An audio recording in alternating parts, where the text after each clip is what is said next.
Salve Maria, caríssimos irmãos, caríssimos amigos, é uma vez mais uma grande alegria de estar convosco para podermos meditar no Evangelho Dominical, neste 23º domingo do Tempo Comum. Eu sou o Padre Jorge Filipe, como todos sabem, tenho semanalmente esta imensa alegria de poder acompanhar-vos na leitura e na aplicação para a nossa vida dos textos litúrgicos que a Santa Igreja nos oferece.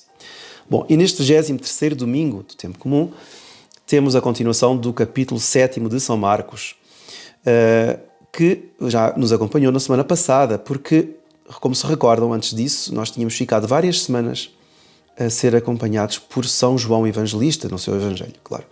E agora voltamos ao Evangelho de São Marcos, estamos na continuação do 7º capítulo, versículos 31 a 37.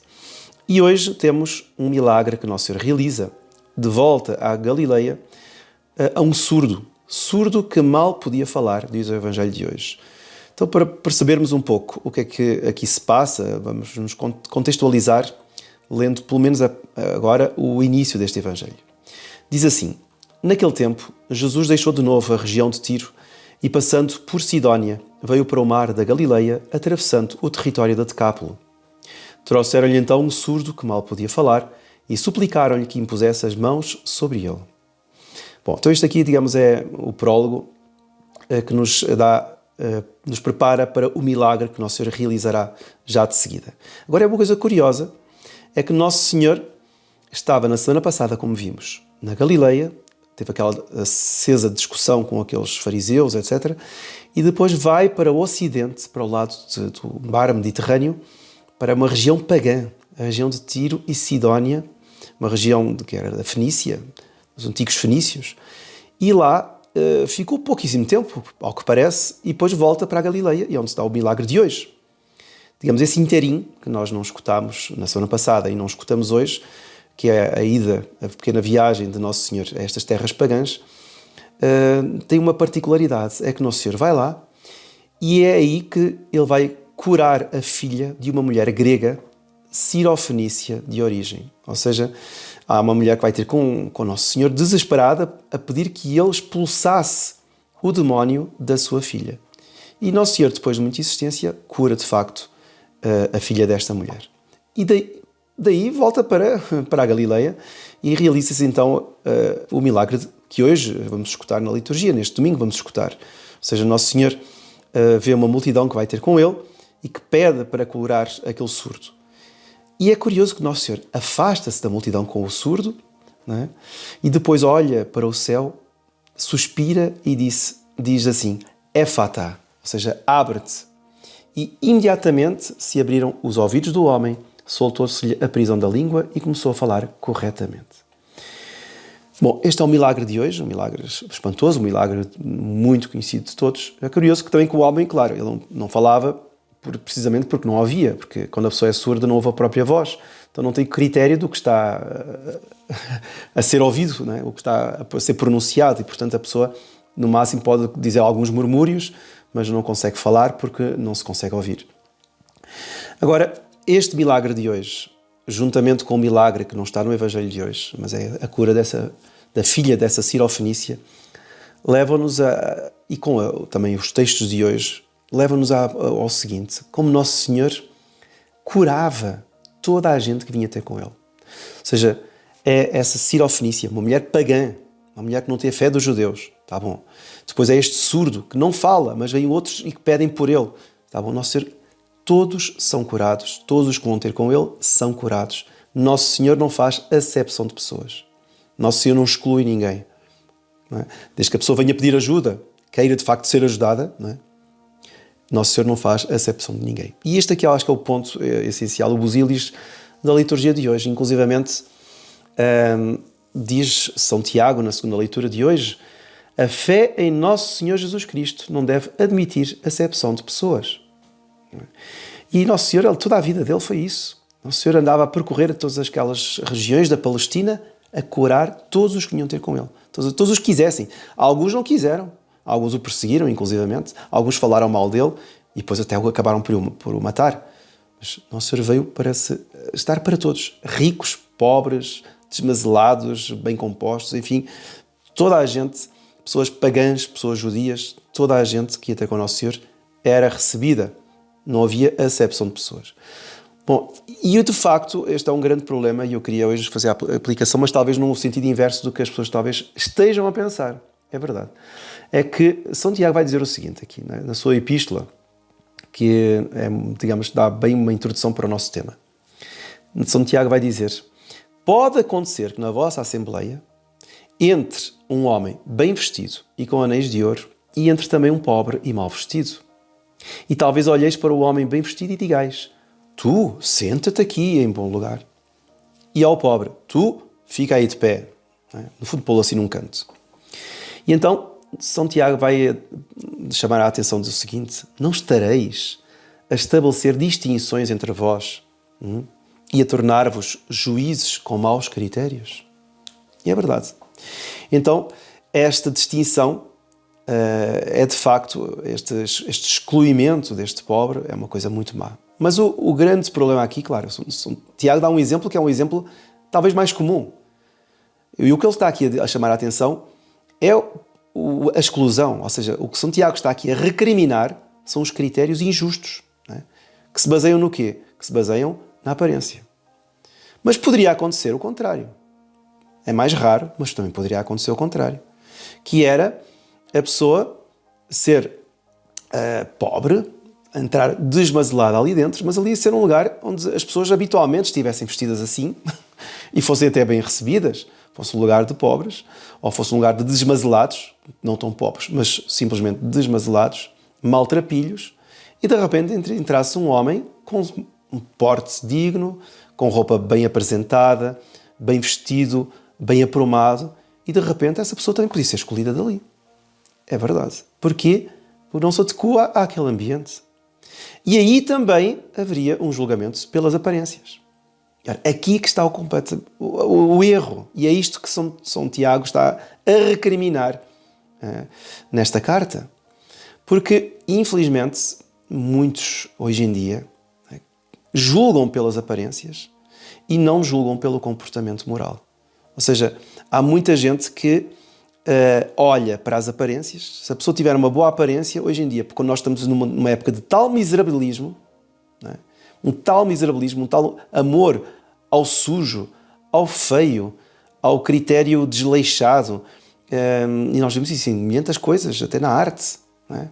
A arte, o sujeito faz uns rabiscos, aquilo é tido como uma autêntica obra de arte. O sujeito pinta uma coisa boa, uma paisagem natural, com extremo realismo, não tem tanto valor. Não é? O valor está, naquilo que é disforme, aquilo que é grotesco, aquilo que não representa nada, representa apenas a cabeça vazia do artista. E, digamos, as aparências, é curioso, estão totalmente invertidas hoje em dia. Então, como o miserabilismo hoje em dia é dominante, predomina, podia acontecer isso. Uma pessoa bem apresentada, ou até rica, ser excluída. Porquê? Porque está-se a julgar por aparências e não pelo comportamento moral. Não é? Eu recordo, por exemplo, um fato que se passou connosco. Nós somos arautos do Evangelho, temos o nosso hábito religioso, não é?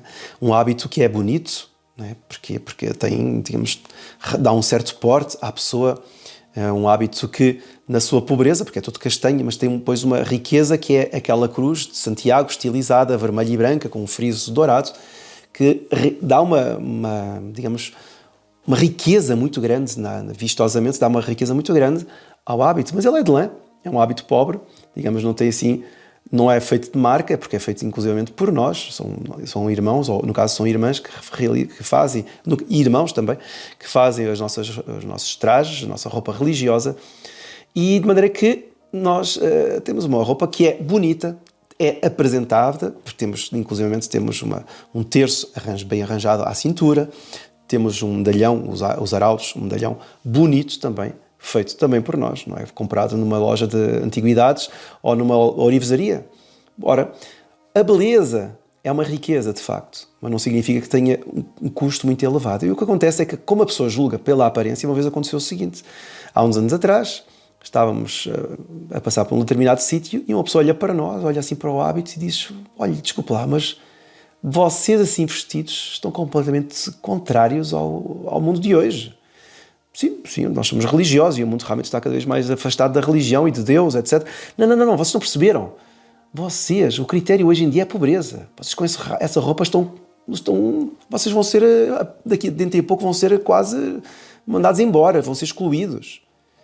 E disse, desculpa lá, mas vocês acho que está a julgar erradamente, porque nós praticamos pobreza, obediência, castidade, e a nossa roupa é uma roupa simples, é uma roupa de lã, não é roupa de marca como a sua, por exemplo, a sua t-shirt, as suas calças são de marca, dá para perceber, até pelo seu automóvel mesmo. Então, você está a fazer um juízo apenas aparente, não é? Você está a pensar que a nossa roupa é comprada numa empresa de marca, não é? Ou seja, nós somos muito mais pobres do que você. A diferença é que a nossa roupa é muito mais bonita que a sua. Né? E então parece, sendo rica, representa mais a Deus. E como hoje em dia o mundo vive afastado de Deus e vive baseado naquilo que é sujo, naquilo que é, digamos, feio às vezes até, e é sobretudo miserabilista, você acha que nós estamos aqui a usar uma roupa toda pomposa e está equivocado, porque não era verdade. E então este critério, esta análise desta pessoa, que foi criticar, né, no caso o nosso hábito, pela aparência, né? Não era porque ele viu na beleza, ele viu a riqueza. Curioso. Ele estava-nos a querer então excluir e dizer que nós não fazemos parte do critério moderno de igreja, de ser igreja. Porque a igreja hoje em dia tem de ser uma igreja pobre, uma igreja despojada, uma igreja até suja, uma igreja escura, uma igreja com cores cinzentas. Este é o critério de hoje em dia. E vocês com esse hábito, com essa cruz bonita, vocês não se encaixam, estão a perceber? Então, lá está, era um critério por onde ele estava a fazer uma acepção de pessoas. Ou seja, uma pessoa que usa um hábito ou uma roupa bonita, e no caso não é rica, mas é bonita, né? Essa é a sua riqueza, é completamente excluída. E nós vemos então como o problema de hoje não é um pouco diferente, um pouco diverso daquilo que acontecia no tempo de São Tiago. Também acontece o problema de hoje, evidentemente. Quantidade de pobres que são excluídos, até porque são pobres, não podem comprar uma série de coisas que os ricos podem, sem dúvida. Mas como a mentalidade de hoje é completamente miserabilista, não é? Existem esses desequilíbrios. Não é? E a pessoa critica o que é belo como se fosse uma coisa, como se fosse um luxo. No fundo, ela está a criticar o próprio Deus, porque Deus é a beleza. Vejam como este desequilíbrio é algo que já vem de séculos. Na Idade Média, quando São Francisco de Assis funda os franciscanos, né, que é aquela ordem de conúbio, ele faz um conúbio com a pobreza, um conúbio com, o despojamento total, ou seja, das riquezas. Isso suscitou uma série de movimentos, e já vinham de antes também, por toda a Europa. E no século XIV, cerca de 100 anos depois, já continuavam a existir alguns desses movimentos, e surgiu um chamado os Fraticelli, ou seja, os irmãozinhos, que ia muito nessa linha de comunidades ditas espirituais, ou seja, despojar-nos dessas coisas terrenas. Vamos ficar meramente aqui no espiritual, ou seja, a nossa roupa também é meio secundária, tudo. E então eles eram extremos defensores das ideias de São Francisco, só que eram defensores a um tal extremo, né, que eles acabaram por cair em heresia. Eles foram primeiro condenados por uma bula de 1317, por serem realmente hereges, ou seja, porque atacavam pontos fulcrais da Santa Igreja. Bonifácio VIII teve de os condenar, e mais tarde, ou seja, no ano seguinte, no caso 1318, já o Papa João XXII acabou por excomungá-los. Imagina, esses pobres foram excomungados. Mas foram excomungados porquê? Porque eles de tal maneira se despojaram das coisas que eles se despojaram de qualquer autoridade e se despojaram do próprio Deus. Ou seja, eles declaravam a Igreja uma corrupta.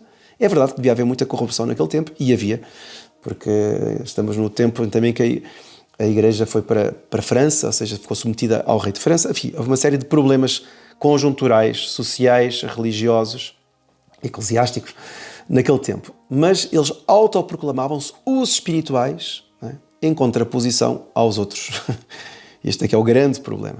Então eles negavam a autoridade do pontífice, do sumo pontífice, a sua jurisdição sobre todas as almas, né, da cristandade. Eles também atacavam o sacerdócio, eles atacavam toda a gente, no fundo. Porquê? Porque eles eram os únicos verdadeiros observadores do Evangelho. Aquele Evangelho da despretensão, aquele Evangelho do despojamento, do total, de quase aniquilamento. E é curioso porque eles acabam por cair então nesses erros, e o primeiro grande erro deles foi, ao quererem se afastar das riquezas, o que era uma coisa boa em si, acabaram por se tornar orgulhosos e acharam que eles eram os únicos que tinham a verdade. É curioso. Ou seja, foi uma pobreza mal concebida. Não é? E esta pobreza acabou por afastá-los de Deus. Vejam como a pobreza mal concebida, não é? Que levou a um miserabilismo e, no fundo, a um igualitarismo, porque eles não reconheciam nenhuma autoridade. Bom, e também temos no século XIX, quando surge o socialismo, né? A Igreja vai ter de condenar os erros, essa suposta luta de classes que tinha de existir entre o proletariado e a burguesia, porque a desigualdade sempre existirá na face da Terra. Não é? E, portanto, o Papa Leão XIII, na Rerum Novarum, em 1891, teve de mostrar esse erro. Ele vai dizer que é um erro capital, que haja essa luta de classes tidas como inimigas. Ou seja, como se os pobres fossem inimigos dos ricos e os ricos fossem inimigos dos pobres. Ou seja, uma espécie de bipolarismo na sociedade, por onde os pobres vivem de um lado e os ricos vivem do outro. E há um duelo obstinado entre si. Isto cria um completo desequilíbrio, ou seja, cria guerra, cria facções, isso cria a luta armada, isso destrói a sociedade. E foi isso precisamente o que o Papa quis dizer. Ou seja, o que é que isto quer dizer? O que é que eu quero dizer com tudo isto? É que a acepção de pessoas, seja dos ricos para os pobres, seja dos pobres para os ricos, sempre será má. Ou seja, sempre haverá desigualdade na face da Terra e sempre, através da caridade, o ser humano terá de receber e fazer apostolado com os outros. Não é? E, portanto, nós temos de perceber, em primeiro lugar, que esta desigualdade foi querida por Deus, foi feita por Deus, para que uns sirvam os outros. Não é? Assim como uma mãe serve o seu filho, e mais tarde o filho, quando já é grande e vê a mãe já idosa, o filho depois serve a mãe, serve os pais, no caso. Ou seja, esta desigualdade é algo que é nativo nos homens, ou seja, há uma igualdade fundamental, sem dúvida, todos somos seres humanos, mas há uma desigualdade relativa, porque nós nascemos em condições diferentes. E essa desigualdade é para a glória de Deus. E só que, se os homens se afastarem de Deus, evidentemente que a desigualdade vai aumentar cada vez mais. E, portanto, aqui o problema não é tanto haver essa desigualdade. Aqui o problema é haver quem ama Deus, né? E procure, nas desigualdades que existem, e sempre existirão, sempre haverá pobres no meio de nós e sempre haverá ricos, que os ricos amem, né? Amem a Deus e por isso amem o próximo e ajudem o próximo, ajudem aquele que precisa. E que os pobres amem a Deus e porque amam a Deus, amam também os ricos e amam essa desigualdade, sem rancor, sem revolta. E isto é não fazer exceção de pessoas. Não é? E isto é algo querido por Deus, isto é o bem da sociedade. Querer uma sociedade toda nivelada e nivelada pelo mais baixo é o pior que pode existir. Não é? Não existe uma sociedade por igual, como assim não existe uma família em que todos são irmãos. Não. Existe o pai, a mãe e os filhos. Assim é a sociedade também. Existe uma hierarquia, existe uma desigualdade. Então vamos pedir a Nossa Senhora que nos faça amar esta noção, que é uma noção que hoje em dia está completamente, não é, enviesada. Ou seja, nós achamos que devemos fazer essa acepção de pessoas, sobretudo aquelas pessoas que se apresentam melhor. E não, nós nunca devemos fazer acepção de pessoas. Sobretudo, devemos julgar as pessoas, isto sim, pela sua santidade ou pela sua maldade. Não é? Ou seja, com os critérios morais de Deus, ou seja, pelos mandamentos. E mesmo assim, rezar por aquelas pessoas que são más, não é? E seguir, admirar aquelas pessoas que são boas. Assim estaremos a proceder de uma forma correta e de uma forma justa. Então vamos pedir a Nossa Senhora que nos faça sempre proceder desse modo. Que a bênção de Deus Todo-Poderoso, Pai, Filho e Espírito Santo, desça sobre vós e permaneça para sempre. Amém. Louvado seja Nosso Senhor Jesus Cristo.